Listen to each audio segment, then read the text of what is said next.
So this video is going to be a special segment where I want to throw a special thank you to everybody and warn about the perils of censorship and just talk more about censorship. I do have a story pulled up about how censorship backfires, and we'll segue this into, I don't know, a general future dystopia, because there's so much stuff I want to talk about. But here's the first thing and the most important thing. With your help, I have now become a top 100 podcast on Apple Podcasts, basically like iTunes.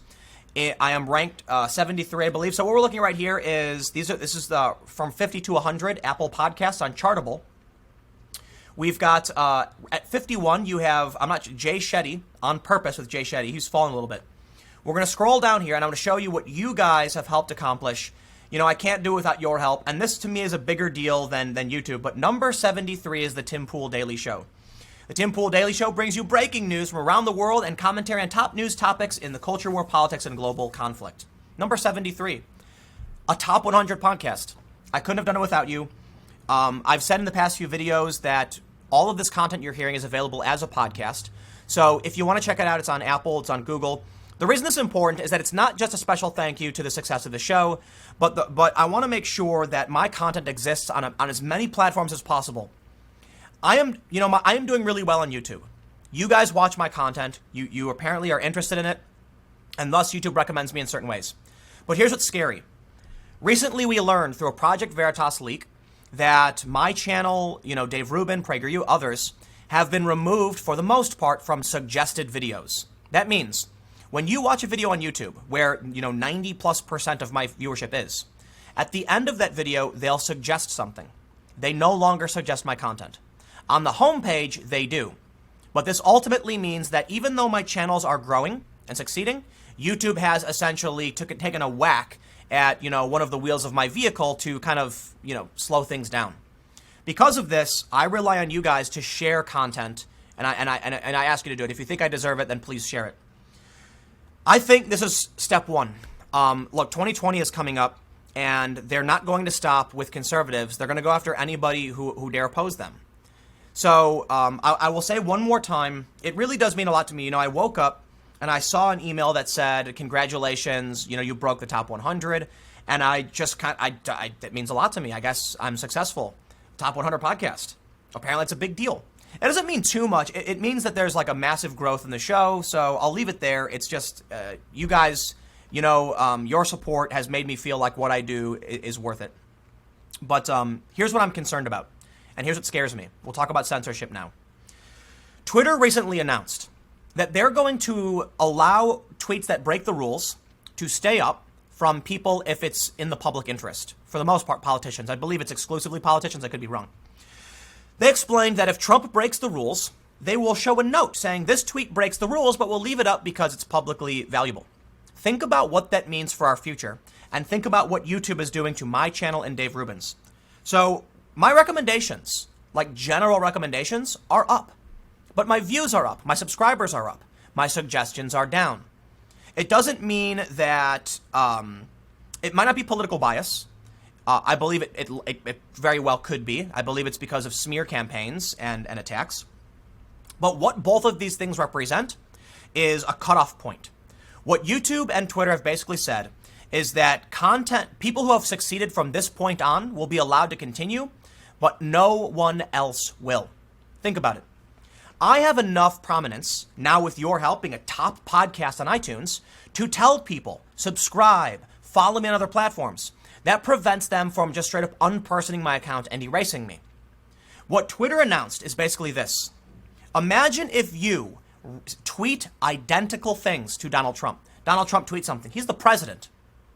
They will ban you and not him. You do not have the same advantage to become president. That means from this point forward, anybody who wants to run for president who shares similar views to Donald Trump will not be able to have the advantages of a massive social media platform, one of the most prominent. And for YouTube, it means big channels who have been, crippled by this YouTube change will still be able to succeed with calls to action, but new channels won't. It is an ongoing change within YouTube. They try and play games. They say like, oh no, it's not political bias. We've seen the emails. We know what's happening. And it is affecting other people, not just the right. After the Vox adpocalypse, a bunch of left-wing, channels did get stripped, academic channels. So this is what they're doing. They're coming for everybody. And it's because Trump wasn't supposed to win. We heard what the co-founder of Google said. Sergey Brin said he was offended by the election. Do you think that doesn't translate into actions on the company's policy? Think about it this way, too. The rules on Twitter, they will allow someone like Donald Trump to talk about misgendering. That will influence a massive wave of conservatives who already believe similar things. And then they'll ban those conservatives for repeating what the president said or agreeing with him. They are flat out telling you that, here's the thing. Do I believe that Eric Swalwell will break the rules? No, because the rules are set up by progressives who are likely to agree that someone like Sarah Jeong can say things that are hateful and bigoted, but it's okay, right? Now, I'll stress this too. I did a segment just a few minutes ago where Twitter did take down Antifa. So I'm not saying that they're completely biased. They're biased enough and they don't realize it. Jack Dorsey said to me his rules weren't biased. I explained the misgendering policy. They are. So now what we're seeing is they specifically highlight Trump breaking the rules and they're going to let him do it. Doesn't that mean to everybody that if the president of the United States, a Republican, is being told he's breaking the rules, they're telling every other Republican you can't speak? How is that not clear evidence of political bias? In every circumstance they talk about this, they say, yes, we understand Trump's breaking the rules, but it's in the public interest. How often have they said Tulsi Gabbard broke the rules, but it's in the public interest? They don't. They're referencing Republicans and Trump when they make this rule. They're telling Republicans what you say is against the rules. In 10, 20 years, there will be someone who is similar to Trump who wants to run, but they won't have a Twitter account. Look at Carl Benjamin. Carl Benjamin is running for office. They banned his campaign account. Isn't that in the public interest? Twitter is editorializing. They're acting like a publisher. It's literally a publisher position to say, you people who have the same ideas, who said the same thing, either you can or you can't be on the platform. So I'm going to jump over here to this story from earlier this month and then come back talk about the podcast stuff in a second. From the Daily Caller, liberals cry censorship after YouTube demonetizing frenzy hits SPLC content.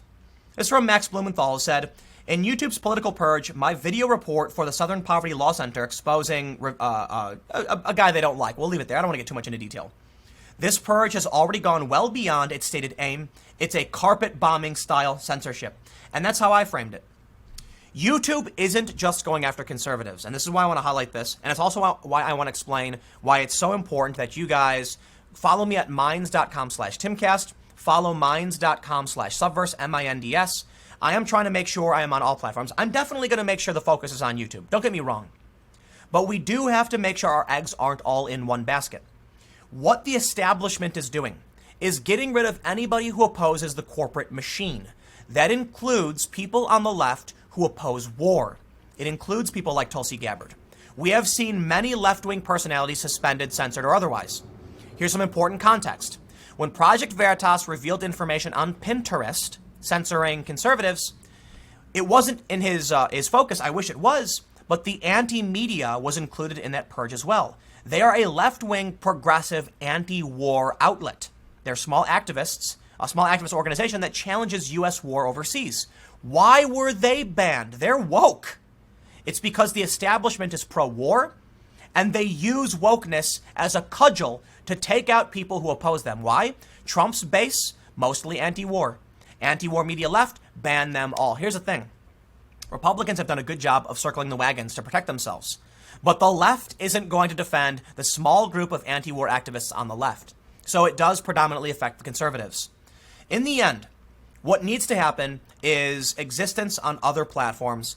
YouTube is a great place for growth. You know, YouTube did help me get where I am. We'll see what happens. But you might be sitting there thinking, you watch the media and say, oh, it's a conspiracy theory. There's no bias against conservatives. I'm not a conservative. I'm actually a moderate. I've defended social justice. I've explained in great detail why I'm pro-choice. I'm pushing back on the Democrats moving to the far left and calling for more moderate Democrat policy. Why are they taking away my suggestions? It's not so it's not a conspiracy theory. They're targeting people who challenge the establishment. Apple will do the same. Google and Spotify, these tech giants, they will all do the same.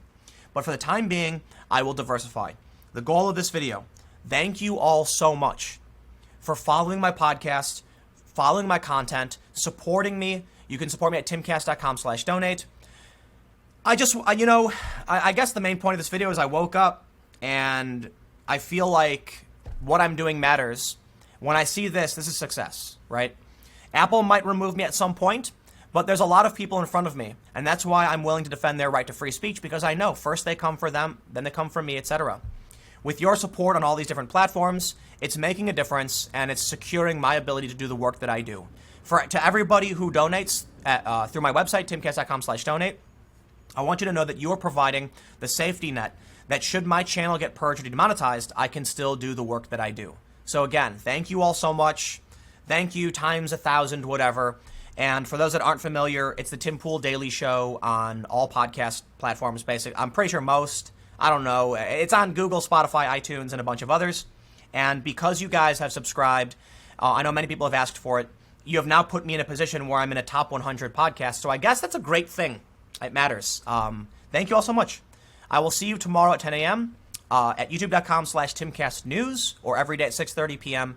where you can find podcasts. Thank you again. Have a good one.